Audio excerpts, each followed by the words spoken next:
Welcome back, everyone. Today, we're diving deep into the fascinating world of Bitcoin.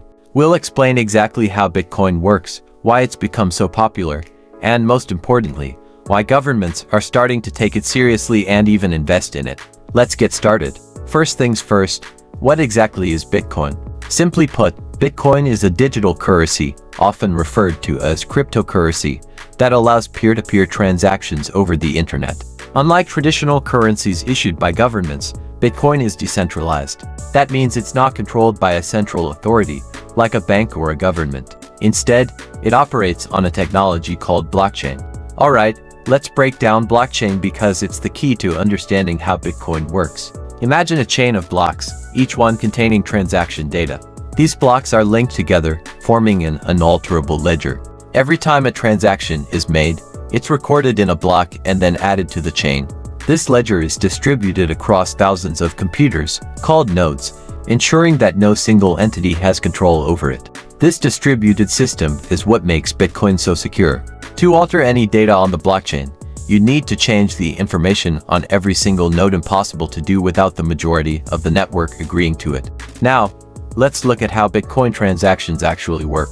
When you send Bitcoin to someone, it's like transferring value directly from one person to another, without the need for intermediaries like banks. Each user has a public address and a private key. Think of the public address as your email address and the private key as your password.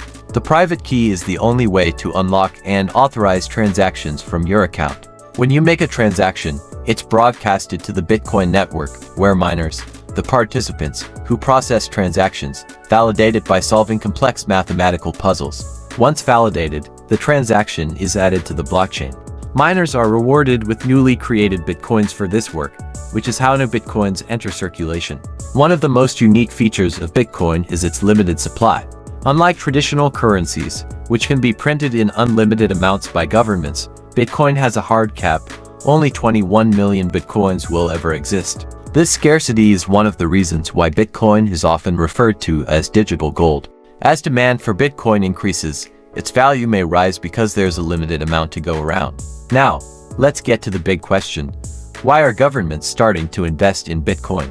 It might seem counterintuitive at first. Governments typically regulate and control their national currencies. But Bitcoin has been gaining traction for several reasons. First, Bitcoin offers an alternative to traditional financial systems.